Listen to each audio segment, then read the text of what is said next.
मावळवीत विश्वाभासू नवल उदयला चंडांशू अद्वयाब्जिनी विकाशू वंदू आता जो अविद्या राती रुसोनिया विळी ज्ञानाज्ञान चांदणिया जो सुदिनू करी ज्ञानिया स्वबोधाचा जेणे विवळतीये सवळे लाहोनी आत्मज्ञानाचे डोळे सांडिती देहाहंतेची अविसाळे जीव पक्षी लिंग देह कमळाचा पोटी वेचू दयाचित भ्रमराचा बंदी मोक्षू जयाचा उदयला होय शब्दाची या आसकडी भेद नदीच्या दोही थडी आरडाते विरह वेडी बुद्धी बोधू तया चक्रवाकांचे मिथुन सामरस्याचे समाधान भोगवी जो चित गगन भुवन दिवा.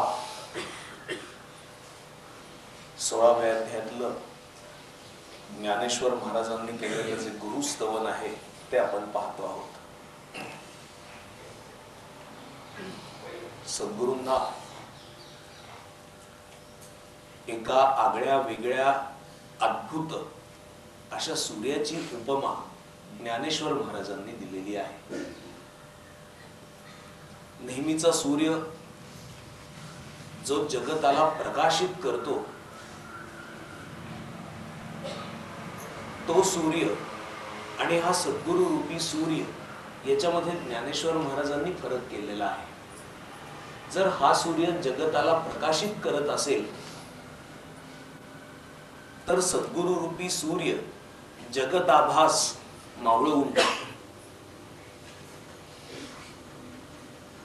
जगदाभास मावळवून टाकण्यासाठी म्हणून जी दृष्टी हवी आहे ती दृष्टी देखील हा सूर्य देतो, सद्गुरु रूपी सूर्य देतो. तर जो जगताला उजळून टाकणारा सूर्य आहे तो सूर्य जर दृष्टी नसेल तर नुसता प्रकाश जरी टाकला तरी देखील दृष्टी विना एखाद्याला जगताचं दर्शन देऊ शकत नाही. त्याची ती मर्यादा आहे. सद्गुरु रूपी सूर्य जसं जगदाभास मावळवून टाकतो तसंच पाहणाऱ्याला एक दृष्टी देखील देतो.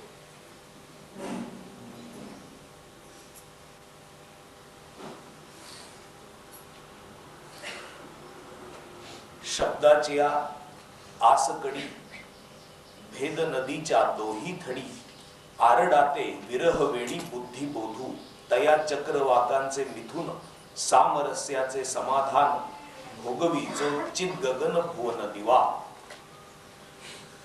चक्रवाक नावाचा पक्षी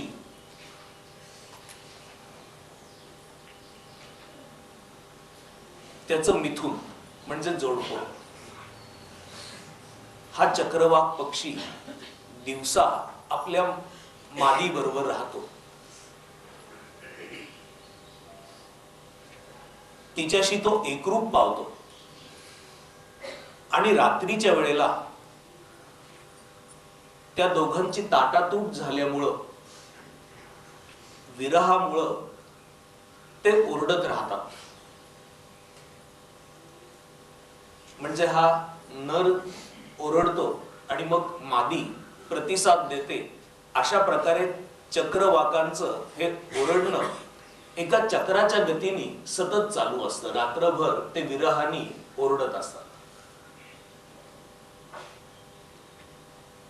असा कवी संकेत आहे,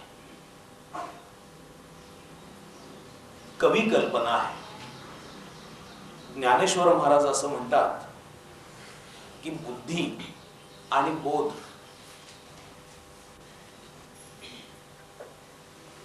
हे दोन जणू चक्रवाक्याचा जोडप्याप्रमाणे आहेत. आणि हा बुद्धी आणि बोध भेदरूपी नदीच्या दोन तटांवर आहेत. भेद नदीच्या दोही तटी शब्दाची आसकडी भेद नदीच्या दोही थडी आरडाते विरह वेडी बुद्धी बोधू. बुद्धीला बोधाचा विरह झालेला आहे.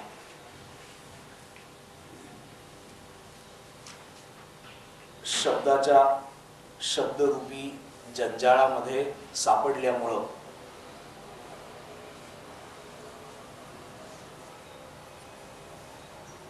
जो भेद निर्माण झाला शब्दावर विश्वास ठेवल्यामुळं, कल्पनेवर विश्वास ठेवल्यामुळं, मनाला खरं मानल्यामुळं, विचारच सत्य आहेत असं मानल्यामुळं एक भेद निर्माण झाला.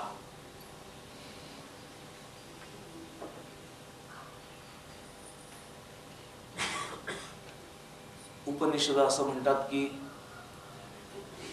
शब्द ही फुलपट आहेत. ती फुलपट टाकून देऊन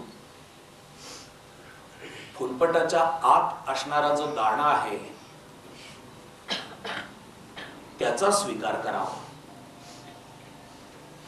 शब्दाला टाकावं लागतं.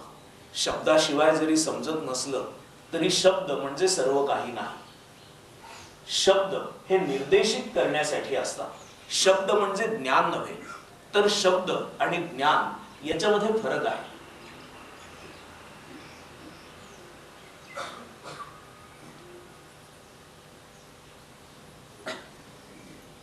शब्दांनी जे शिकवलं जातं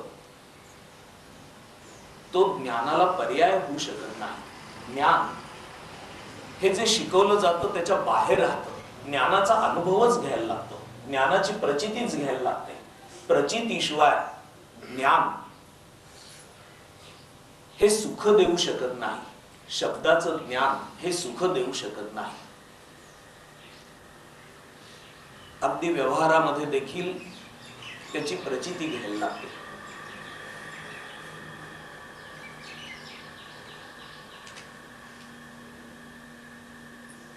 विनोबा असं म्हणतात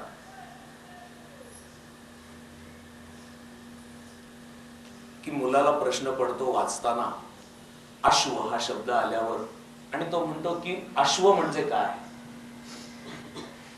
तर त्याला सांगितलं जातं की अश्व म्हणजे घोडा.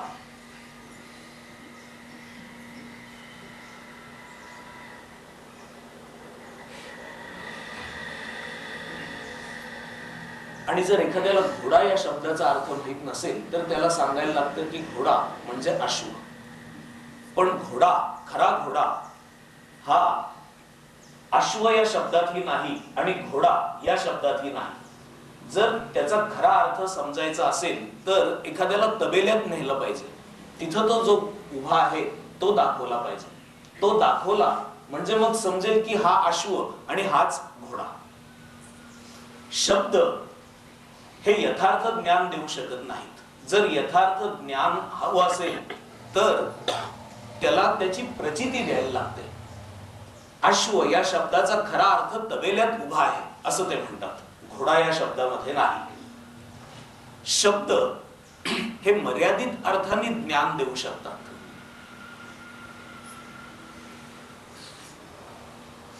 आणि वेद उदंड बोललेला, वेदांनी उदंड सांगितलं परमात्म्याविषयी, शास्त्रांनी उदंड सांगितलं परमात्म्याविषयी, आणि ते जाणून घेतल्यामुळं, त्याच्या संबंधी ज्ञान घेतल्यामुळं शब्द आणि शब्दाबाबत जे आहे ते सर्व समजून घेतल्यामुळं ज्ञान झालं असं होऊ शकत नाही. म्हणून ज्ञानाच्या दोन शाखा आहेत. ज्ञान सांगणाऱ्यांच्या आणि ऐकणाऱ्यांच्या दोन शाखा समजल्या जातात. एक शाखा म्हणजे शब्दाच्या अंगाने ज्ञान समजावून घेणं पुस्तकांमधून, श्रवणाच्या अंगाने, आणि जे शब्द समजले त्या शब्दामुळं तर्कबुद्धी लढवून अधिकाधिक चांगलं समजावून घेणं, आणि ते समजावून घेतलेलं आहे ते पुन्हा शब्दाच्या अंगाने सांगणं. शिक्षक विद्यार्थी या न्यायाने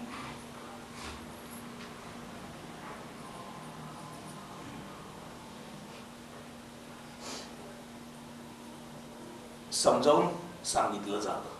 शिक्षकांनी देखील पुस्तकामधून समजावून घेतलं आणि त्याला जे समजलं ते त्यांनी पुढं विद्यार्थ्यांना सांगितलं. अशी ही शब्दाचं ज्ञान घेणं आणि मग आपल्याला ज्ञान झालं या समजुतीने ग्रंथ लिहिणं, या समजुतीने प्रवचन करणं, या समजुतीने कीर्तन करणं, या अंगाने एक ज्ञानाची शाखा वाहते आहे.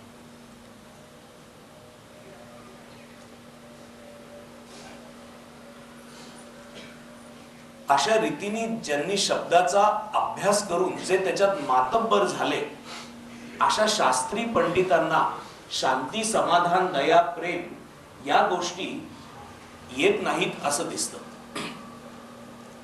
त्यांना परमात्मा काय याच्या रुचा म्हणता येतील, पण स्वतःचा क्रोध आवरता येणार नाही. सर्व विश्वाकडे परमात्मा भावानी, प्रेमाने पाहण्याची दृष्टी संपादन करता येणार नाही, कारण त्या दृष्टीचा त्यांनी अभ्यासच केलेला नसतो. आणि अशा प्रकारचं ज्ञान, शब्दाचं ज्ञान हे मोठं गोंधळात टाकणार आहे. कारण एका बाजूने तर धडाधड ज्ञान आणि ज्ञानाची लक्षणं सांगता येत आहेत, आणि दुसऱ्या बाजूने तर त्या ज्ञानाचा प्रत्यक्ष अनुभव नाही. अशी ही मोठी चमत्कारिक अशी स्थिती आहे. दुसरी गुरु शिष्य परंपरेने जाणारी अशी ज्ञानाची पद्धत आहे. त्याच्यामध्ये सद्गुरु शिष्याला शब्दांनीच ज्ञान देतात सुरुवातीला, पण ते त्याला सांगतात की हे प्राथमिक ज्ञान आहे, ही परोक्ष अनुभूती आहे, माझ्या दृष्टीतून तू समजून घेतो आहेस. आता अपरोक्ष म्हणजे स्वतःच्याच दृष्टीने तुला पाहायचं आहे. त्यामुळे हेही शब्द सांडून मग तुला पुढे जायला लागेल. ते शब्द सांडून बैसला तो मौनी म्हणावा भला, योगाभ्यासाचा गलबला या कारणे, असं सद्गुरु शिष्याला सांगतात की ते सोहम हे शब्द आहेत, हेही शब्द सांडून त्याचा अनुभव घेऊन बसलं पाहिजे. अशा प्रकारे अनुभूतीचं ज्ञान हे अजून एक ज्ञान आहे, आणि या ज्ञानाला ज्ञान असं समजलं जातं, असं म्हटलं जातं. शब्दाची या आसकडी आणि जेव्हा बोध होतो तेव्हा बुद्धी त्या बोधाशी अनन्य होते, एकरूप होते. जेव्हा बुद्धी त्या बोधाशी अनन्य होते, एकरूप होते, तेव्हा मग विरह वेडी असं जे जोडपं चक्रवाकाचं आरडाओरडा करत राहतं रात्रभर, तसं बुद्धीला ओरडा करण्याची गरज भासत नाही. बुद्धी देखील शांत होते. शब्दामुळे भेद निर्माण होतो. शब्दात सामर्थ्य असं आहे की ते सामर्थ्य आपल्याला जगताचं दर्शन घडवतं. ते सामर्थ्य आपल्याला सतत जगतामध्ये, संसारामध्ये रमवून टाकतं. शब्द आणि शब्दामुळे निर्माण होणारा अर्थ आणि त्या अर्थामुळे निर्माण होणाऱ्या कल्पना आणि आभास याच्या भोवती सगळं विश्व फिरतं आहे.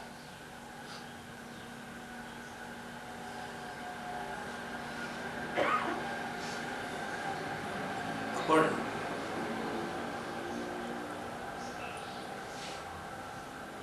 सवाई गंधर्व महोत्सवामध्ये जर ऐकण्यासाठी गेलो तर शब्दाचं सामर्थ्य कसं अद्भुत आहे, आपल्याला जर गाण्याची आवड असेल तर प्रचिती येते. शब्द कसे रमवून टाकतात, शब्द कसे गुंतवून टाकतात हे समजतं. जर उत्तम उत्तम नाटकं आपल्याला आवड असेल तर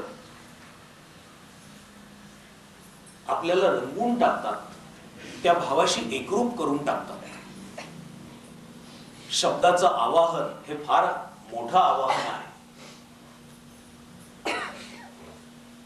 इस्लाम खतरे में है शब्दाचं आवाहन आहे. त्याच्या मागे काही ज्या भावना आहेत त्या भावना या शब्दातून व्यक्त होतात आणि मनुष्य बेभान होतो. गर्व से कहो हम हिंदू है आवाहन आहे, शब्दाचं आवाहन आहे. हे आवाहन एक विलक्षण संमोहित असं करतं, संमोहिनी निर्माण करतं. याच्यातलं बरोबर आणि चूक, राष्ट्र हे देखील एक आवाहन आहे. तुम्हाला प्राण्यांमध्ये राष्ट्रावरून युद्ध झालेलं समजणार नाही, दिसणार नाही, कधीही लक्षात येणार नाही. मुंग्या, झुरळ, कुत्री राष्ट्र म्हणून भांडतायत असं तुम्हाला दिसणार नाही.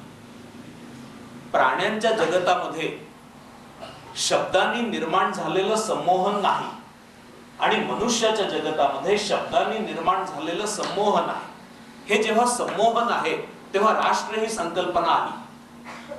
माणसं माणसंच पण लढतील, धर्म ही संकल्पना आली. माणसं माणसंच पण लढतील, प्रेम ही संकल्पना आली. माणसं माणसंच पण ज्यांच्यावर प्रेम आहे त्यांच्या बाबत, इतरांबाबत कठोर असते.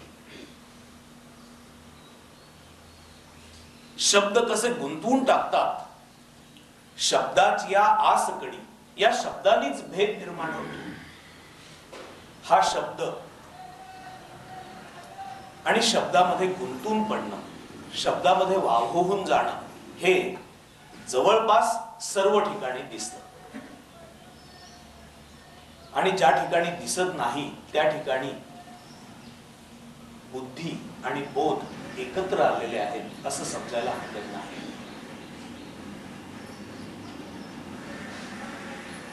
तुकाराम महाराज म्हणतात की शब्द हे बहुसार उपकारांची राशी, म्हणून चालविला मागे येतील त्यास. शब्द हे उपकारांची राशी आहेत हे खरं, पण त्यांचा जो उपकार आहे तो उपकार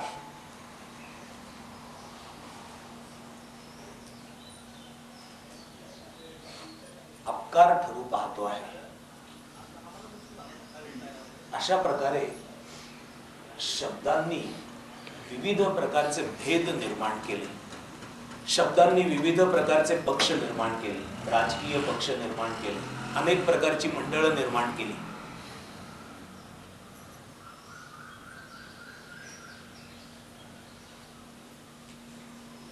शब्दांनी काव्य निर्माण केलं, ललित वाङ्मय निर्माण केलं, नाटक निर्माण केलं. शब्दांनीच अनेक प्रकारच्या कला निर्माण केल्या, अनेक प्रकारच्या कल्पना, अनेक प्रकारच्या कला शब्दांनी निर्माण केल्या. एकदा असं झालं की एक मनुष्य बुलबुल पक्ष्याचा आवाज हुबेहूब काढायला शिकला. आणि इतका हुबेहूब काढायला शिकला की तो जेव्हा कार्यक्रम करत असे तेव्हा प्रत्यक्ष बुलबुल पक्षीच गातो आहे की काय असा आभास होत असे. त्याच्या या गाण्यावर, म्हणजे बुलबुलाच्या गाण्यावर खूप मोठे पुरस्कार देखील त्याला मिळाले, खूप मोठी बक्षिसं देखील त्याला मिळाली. त्याला लोकांची एक मोठी मान्यता देखील मिळाली.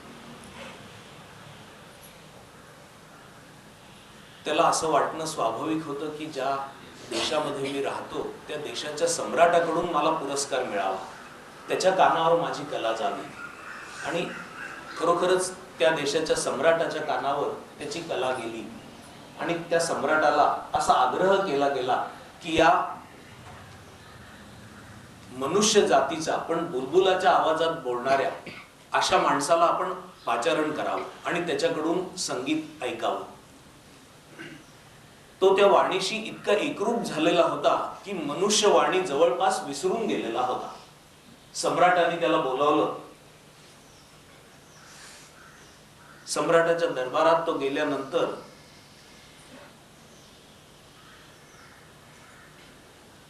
त्यांनी बुलबुलाच्या वाणीमध्ये गायला सुरुवात केली. तेव्हा सम्राटाने ते संगीत थांबवलं. तो म्हणाला की बुलबुलाच्या आवाजात गाण्यासाठी बुलबुल पुरेसा आहे,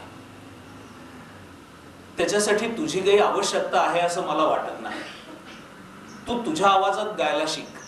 तुझा एक स्वर आहे, त्या स्वरात तू पारंगतता संपादन कर आणि तसा पारंगत होऊन तू माझ्याकडे ये, मी तुला भरपूर पुरस्कार देईन. बुलबुलाचं गाणं बुलबुल गातो आहे. आपल्या स्वतःची ओळख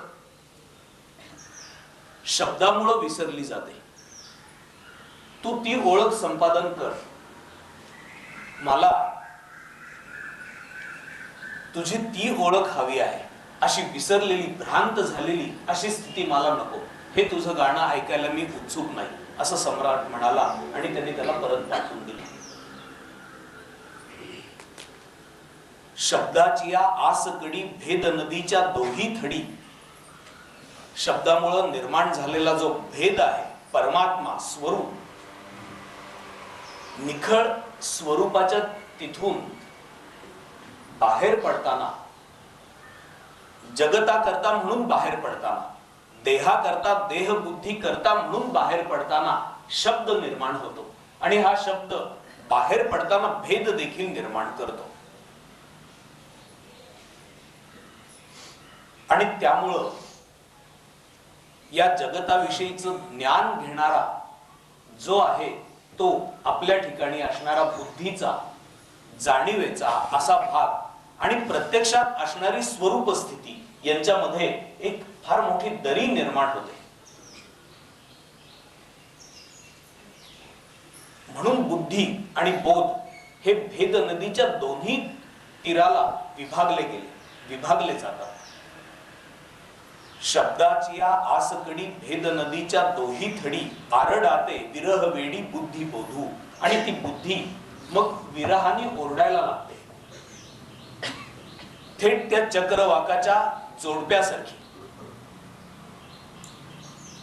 तिला ओढ असते बोध प्राप्त करून घेण्याची, पण बोध अशा करता प्राप्त होत नाही की रात्र चालू आहे. बोध अशा करता प्राप्त होत नाही की अज्ञान आहे. त्या अज्ञानामध्ये बोधाकरता तळमळणारी बुद्धी ओरडत राहते, पण ती बोधाला काही भेटू शकत नाही जोपर्यंत ही अज्ञानरूपी रात्र निघून जात नाही, जोपर्यंत तो ज्ञानरूपी मार्तंड उगवत नाही, तोपर्यंत बुद्धी आणि बोध यांचं मिलन होणं, यांचं सामरस्य होणं, यांचं संमिलन होणं ही गोष्ट अशक्य राहते. बुद्धीची देखील एक स्वतंत्र दृष्टी आहे, बुद्धीला देखील एक दृष्टी आहे. ती दृष्टी हे जगत दाखवते. ती दृष्टी हिशोब किताब सर्व जाणते. ती बुद्धी विश्लेषण जाणते. ती बुद्धी निष्कर्ष काढते आणि त्या बुद्धीचे निष्कर्ष जगतामध्ये न बदलणारे असे असतात. पण अजून एक जगत आहे, त्या जगतामध्ये ही बुद्धी मात्र आंधळी होऊन जाते. ही बुद्धी तिथपर्यंत पोचत नाही. यो बुद्धे हे परत असतो सहा, असं भगवद्गीता त्याचं वर्णन करते. असं अजून एक जगत आहे, त्या जगतामध्ये या बुद्धीचं काम राहत नाही. ही बुद्धी तिथपर्यंत पोचू शकत नाही. तिथं तर्क लढवणं हाच आंधळेपणा ठरतो आणि तर्क बंद होणं हीच डोळस स्थिती ठरते. तुकाराम महाराजांनी याचं सर्वात उत्तम, सर्वात यथार्थ असं वर्णन केलेलं दिसतं. ते असं म्हणतात की सहज मी आंधळा का निज निराकार पंथे. या मार्गामध्ये मी सहज आंधळा होऊन गेलेलो आहे आणि ही आंधळा होणं हीच डोळस स्थिती आहे. बुद्धीच्या अंगाने अस्तित्व असणं, बुद्धीच्या अंगाने दिसत राहणं ही तिथली आंधळी स्थिती आहे. तुकाराम महाराज असं म्हणतात की सहज मी आंधळा का निज निराकार पंथे. आपल्या स्वतःच्या स्वरूपाच्या बोधाकडे जाणाऱ्या निज निराकार अशा पंथावर बुद्धी चालवणं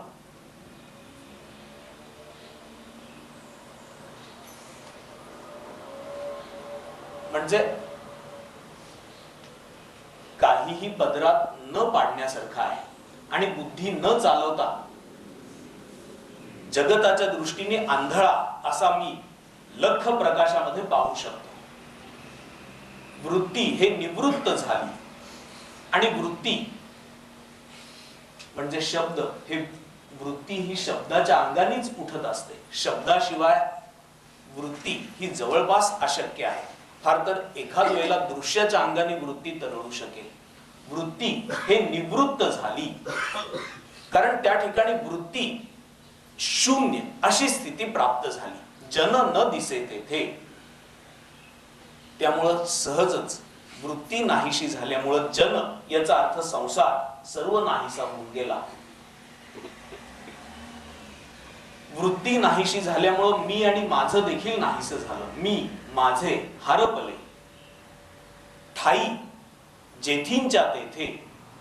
दृश्य तेची झाले काही अदृश्य जे होते आणि अदृश्य सहज दृश्य होऊन गेलं. इथली सगळी गणितच बदलली. व्यवहार अथवा जगत पाहणारी जी बुद्धी आहे ती बुद्धी बदलली. ती बुद्धी नाहीशी झाली. ती बुद्धी मी बंद करून टाकली आणि मी सहजच डोळस झालो. दुसऱ्या जगतामध्ये मी डोळस झालो. या जगतातली माणसं त्या जगतामध्ये आंधळी असतात. त्यामुळे तुम्हाला जो पूर्णपणाने या जगतामध्ये बुडून गेलेला मनुष्य आहे तो वेडा म्हणण्याची शक्यता आहे. तो असं म्हणेल की तुम्ही कशाच्या मागे लागलेले आहात, तुम्ही काय शोधता आहात, जे नाहीच आहे ते पाहण्याचा तुम्ही प्रयत्न करता आहात. कारण तिथपर्यंत बुद्धीचे डोळे पोचू शकत नाही. बुद्धीच्या डोळ्यांनी पाहण्याचा प्रयत्न करणारा तिथं असफल होतो.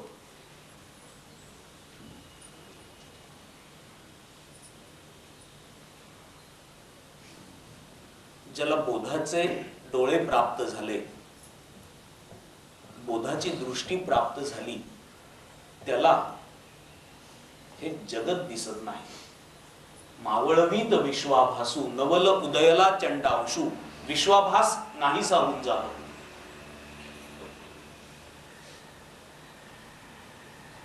हे बुद्धीचे डोळे संपवण्यासाठी फार मोठं धैर्य लागतं. कोणी एखादा धैर्यवान पुरुषच हे बुद्धीचे डोळे संपवू शकेल. कारण त्या ठिकाणी आपल्या स्वतःला पणाला लावायला लागेल. आपल्या स्वतःच्या पलीकडे जाण्यासाठी म्हणून मोठं धैर्य लागतं. बुद्धी खूप पलीकडे जाईल पण आपल्या स्वतःला सोडत नाही. आपल्या स्वतःला सोडत नसल्यामुळं बुद्धी ही फार मर्यादित अर्थाने पुढे जाते. आपल्या स्वतःला सोडण्याचं धैर्य जर दाखवता आलं तर मात्र या परमात्म्याच्या जगतामध्ये प्रवेश होतो. आपण जिथून आलो तिथं जाण्याचा मार्ग म्हणजे जिथून आलो ती गोष्ट सोडणं ही आहे. आपण देह बुद्धीच्या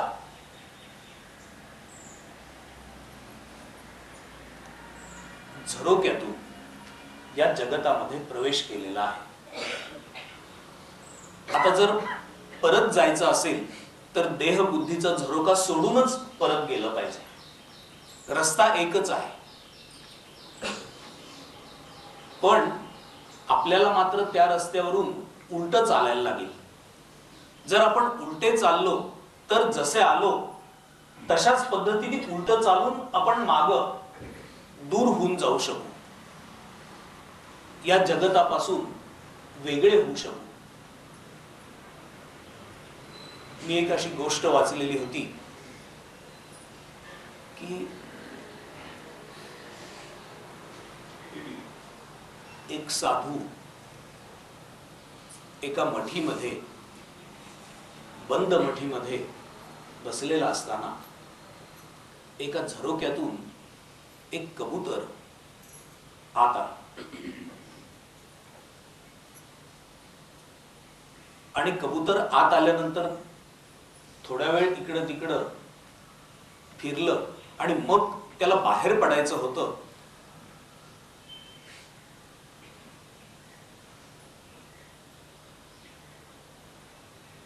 आणि बाहेर पडण्याचा ते कबूतर खूपच प्रयत्न करायला लागलं. छोट्या झरोक्यातून कबूतर आत आलं आणि बाहेर पडण्यासाठी ते दारावर खिडकीवर सगळीकडे धडका द्यायला लागलं. बंद दार, बंद खिडक्या, बंद भिंती, पण ते सगळीकडे धडका देत होतं. त्याला बाहेर जायचं होतं. त्या साधूंनी त्याला बाहेर जाण्यासाठी मदत करावी म्हणून झरोक्याची वाट दाखवण्याचा प्रयत्न केला. तर तेव्हा तो पक्षी अजूनच घाबरून गेला आणि अजूनच व्यर्थ निरफळ अशी धडपड सगळीकडे करत राहिला. त्या साधूला असं वाटायला लागलं की इतकी सोपी गोष्ट असताना जिथून तो आत आला तिथून बाहेर जायचं, इतकी सोपी गोष्ट असताना ते तसं बाहेर का जात नाही. आणि मग त्या साधूच्या असं लक्षात आलं की कदाचित त्यालाही काही तर्क असेल. त्याला असा तर्क असेल की ज्या झरोक्याने मला अडकवलं तो झरोका मला बाहेर कसा घेऊन जाईल असं त्याला वाटलं असेल. ज्यांनी मला आत ढकललं, ज्यांनी मला अडकवलं त्या झरोक्यातून मी सुटेन कसा असं कदाचित त्याला वाटलं असेल. पण तिथून सुटण्याचा उपाय त्या झरोक्यातूनच बाहेर निघून जाणं हा होता. जिथून आपण सापडलो तिथून जर सुटायचं असेल तर या जगतामध्ये कितीही धडका मारल्या तरी सुटणं अशक्य आहे. आपण जर देहबुद्धीच्या झरोक्यातून जगताच्या प्रांगणात आलो असू तर देहबुद्धीचा झरोका सोडूनच आपल्याला माघारी वळायला लागेल.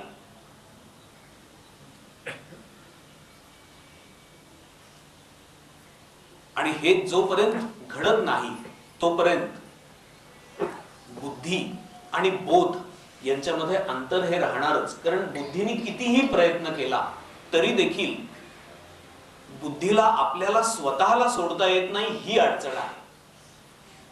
अगदी कितीही ज्ञानी झाला तरी देखील खरं ज्ञान संपादन करण्याच्या पूर्वी मला ज्ञान झालं ही अस्मिता त्याला सोडायला लागेल. ही अस्मिता जर त्याला सोडता आली नाही तर तो ज्ञानाला प्राप्त होत नाही.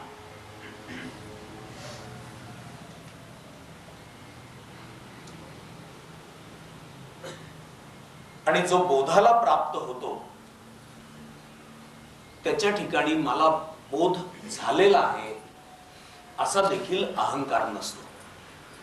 अशा वेळेला बुद्धी बोधाशी अनन्य होऊन जाते. शब्दाची या आसकडी भेद नदीच्या दोही थडी आरडाते विरह वेडी बुद्धी बोधू. आणि बुद्धी वायफट तर्क लढवते ते मुळीच ज्ञान नसते. आपण ज्ञानाच्या कितीही कल्पना करतो आणि म्हणतो की ज्ञान हे असंच असेल ना, तर ते ज्ञान असू शकत नाही. ज्ञान ही प्रचितीच असली पाहिजे. ज्ञान हा अनुभवच असला पाहिजे. ज्ञान हा तर्काचा खेळ नसला पाहिजे.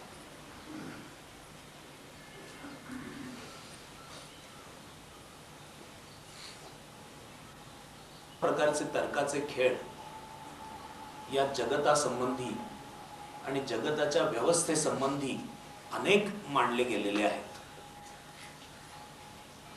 अनेक प्रकारचे वाद, सिद्धांत, थिअरीज अशा उपस्थित आहेत. पण एकाही वादानी, एकाही सिद्धांतानी, एकाही थिअरीनी खरं स्वरूप पाहिलेलं नसतं. कारण ती आपल्या स्वतःच्या बुद्धीची अधिकाधिक चांगली अशी झेप असू शकते. तुम्हाला जर वर्णन करायला सांगितलं श्रीलंकेत असलेल्या अमुक अमुक गावाचं तर तुम्ही करू शकणार नाही. याचं कारण तुम्ही तिथं गेला नाही. तुमची बुद्धी किती तर्क लढवेल आणि काय करेल. तुम्ही ते संपादन करू शकत नाही. तुमच्यापाशी ते ज्ञान येऊ शकत नाही. तसं ज्ञानाविषयी आणि बुद्धी लढवत असलेल्या तर्काविषयी होतं.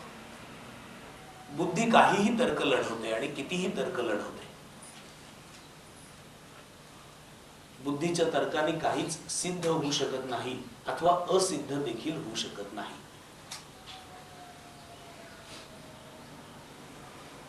आणि तसं जर पाहायचं झालं तर तर्कामध्ये काही चूक आहे असंही सांगता येत नाही. उन्हाळ्याचे दिवस आहेत.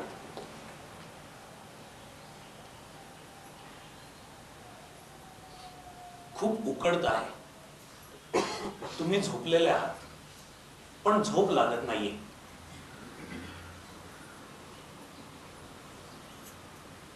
आणि तुम्हाला तुमची बायको सांगते आहे की बाहेर तर झाडाचं पान देखील हलत नाहीये, खिडकी काय बंद केली आहे, जरा खिडकी उघडा. आणि अर्धवट झोपेत तुम्ही बायकोला सांगता आहात की मी खिडकी उघडल्यामुळं बाहेर झाडाचं पान हलणार नाहीये. तर्क बरोबर आहे, तर्कात चूक काही नाहीये की खिडकी उघडल्यामुळं झाडाची पानं हलणार नाहीयेत. त्यामुळं तर्क हा खरा आणि खोटा, चूक आणि बरोबर असं सांगता येणार नाही.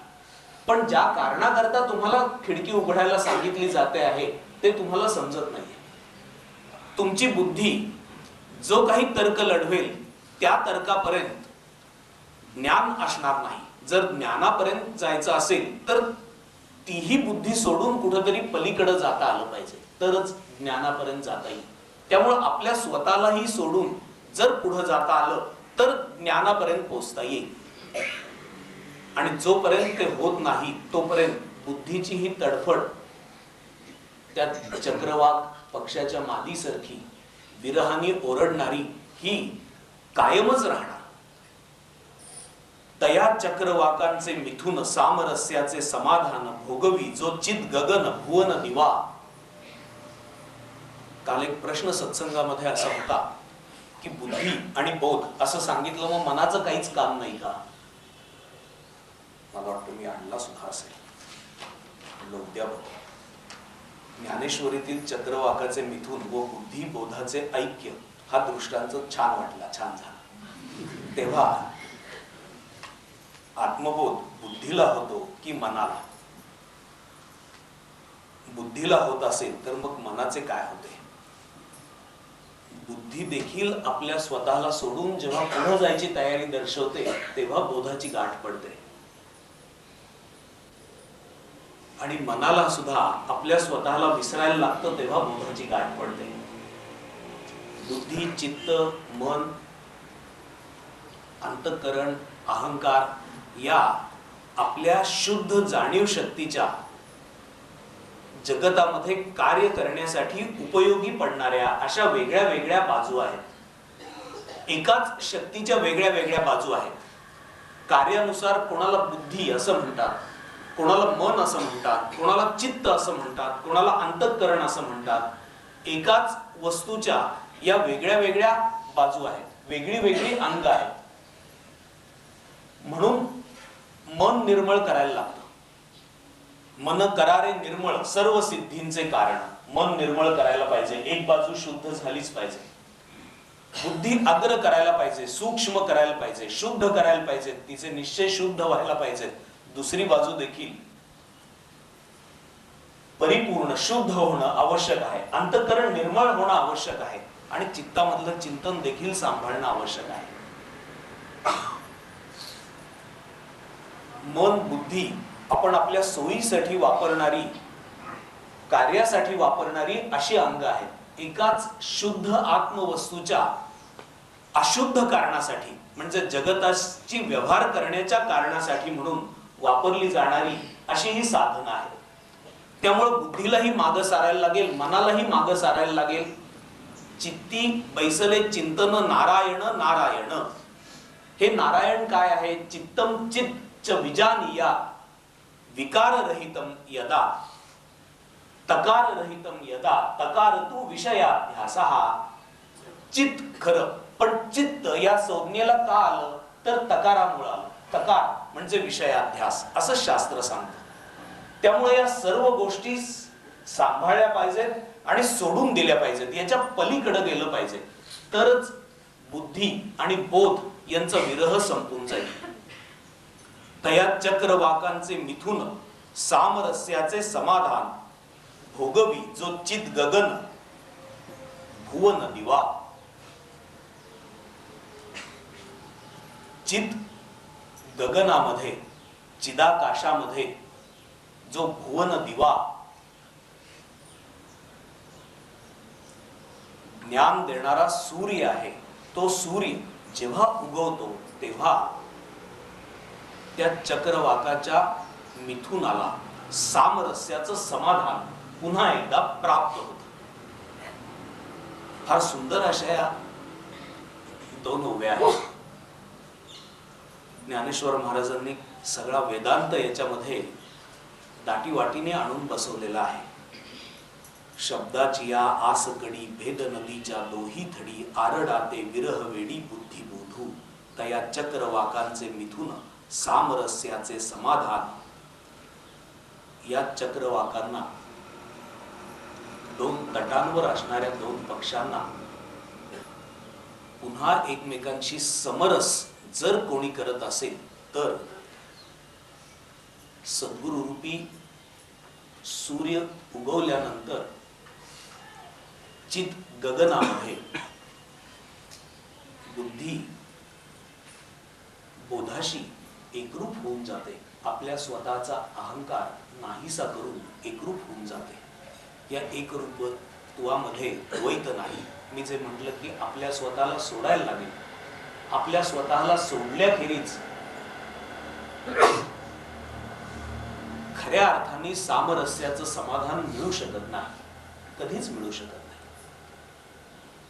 कोणत्याही भोगामध्ये नाही. तुम्ही संगीत ऐकता आहात आणि आपल्या स्वतःची ही जाणीव आहे मी कोणीतरी आहे अशी, तर संगीत तुम्हाला सुख देऊ शकत नाही. जेव्हा तुम्ही तुम्हाला स्वतःला विसरता तेव्हा संगीत सुख देतं. तुम्ही एखादा पदार्थ खात असताना आपल्या स्वतःचाही जणू विसर पडतो. इतका त्या चवीशी एकरूप होऊन जाता तुम्हाला समाधान प्राप्त होतं. कोणताही भोग असाच आहे की ज्या भोगामध्ये तुम्हाला आपल्या स्वतःला क्षणभराकरता विसरायला लागेल. क्षणभराकरता जर तुम्हाला आपल्या स्वतःला विसरता आलं तर तुम्हाला आनंद सुख समाधान त्या भोगापासून मिळतं.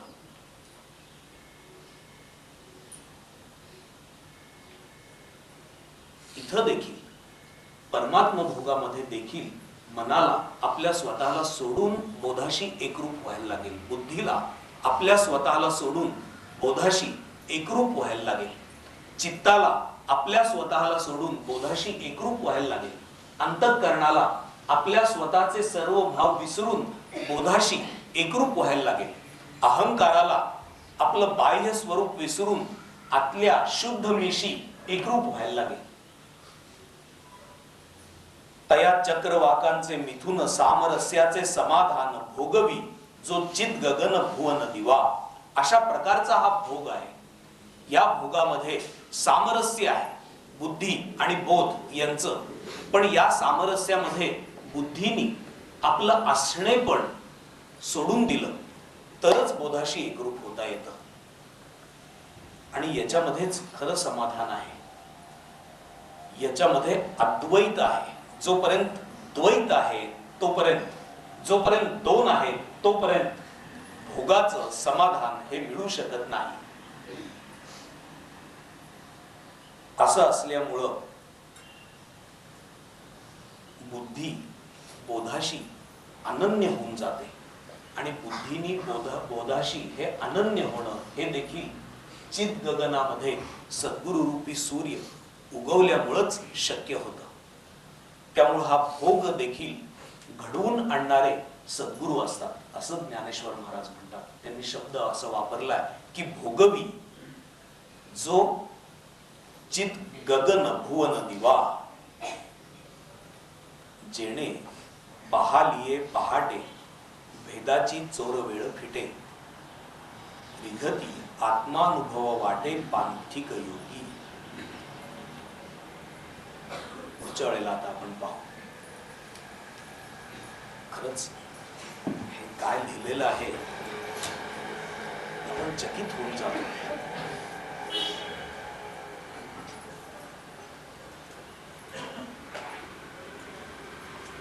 हे ऐकताना देखील शब्दे विण संवादीचे इंद्रिया नेणता भोगीचे बोला आदी झोंबीचे प्रमेयासी असं पहिल्याच अध्यायात ज्ञानेश्वर महाराजांनी सांगून ठेवलेलं आहे. इथला संवाद हा खरा शब्दाशिवायच आहे. कारण या ठिकाणी शब्द मावळून जातो. इंद्रिया नेणता भोगीचे, इंद्रियांना पत्ता न लागता इथला प्रयत्न आहे. आणि बोल प्रमेयाला जाऊन भिडण्याच्या आधी तुम्ही जाऊन भिडलं पाहिजे. तुम्ही जायच्या आधी जर बोल जाऊन भिडले तर तुम्ही तसेच राहा, तुम्ही मागं राहा. ती जाहिरात दाखवायचे ना, कोणती आणि कशाच्या संदर्भात होती कोण जाणे. अब मेरी बारी कहा आएगी अशी एक जाहिरात टीव्हीवर मागं लागायची. तो एक लहान मुलगा प्रत्येक ठिकाणी असं विचारत असे, अब मेरी बारी कहा आएगी. आणि त्याला त्याच्या वर्गातले मित्र झोपाळ्यावर खेळताना तो आपला उभा राहिलाय आणि विचारतोय की मेरी बारी कब आएगी. आणि धटिंगण मुलं त्याला बाजूला सारून आपण बसतायत आणि तो विचारतोय मेरी बारी कब आएगी. मग अनेक कुठंतरी असं तो विचारतो आहे. तसं तुम्हाला प्रत्येक वेळेला विचारायला लागेल, अब मेरी बारी कहा आहे, कब आएगी. पण आपल्या स्वतःला सोडल्याखेरीज आपल्या स्वतःची वेळ येणार नाही, आपल्या स्वतःची घटिका भरणार नाही. बहुती जन्मी मागिली विक्षेपांची पाणीबळे झाडिली म्हणून उपजत घेवो बुडाली लग्न घटिका, असं ज्ञानेश्वर महाराज म्हणतात. अशी आपली लग्न घटिका जर बुडायला पाहिजे असेल तर आपण स्वतः बुडलं पाहिजे. जिनं डोबा तिनं पाया, असं मीराबाई म्हणतात. का कबीर कोणाचा आहे तो दोहा? मीराबाईचाच आहे. मै बावरी डुब न गई, मग फेट भवितव्य ठरलेलं आहे, रही किनारे बैठ. मग आता किनाऱ्यावर बसून राहण्यास शिवाय दुसरा पर्याय काही नाही. जर बुडून गेलं तरच प्राप्त होतो. हरिओम तत्सत. विठ्ठल विठ्ठल विठ्ठल.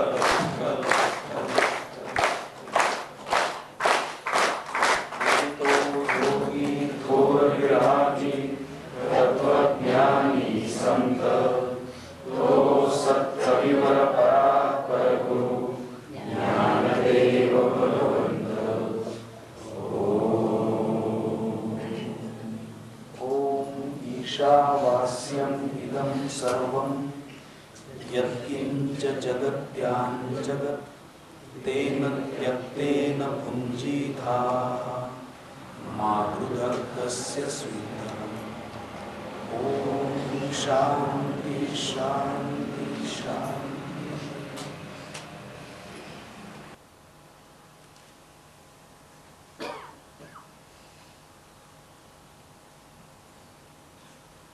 हरि हरि हरि हरि. स्वामीजी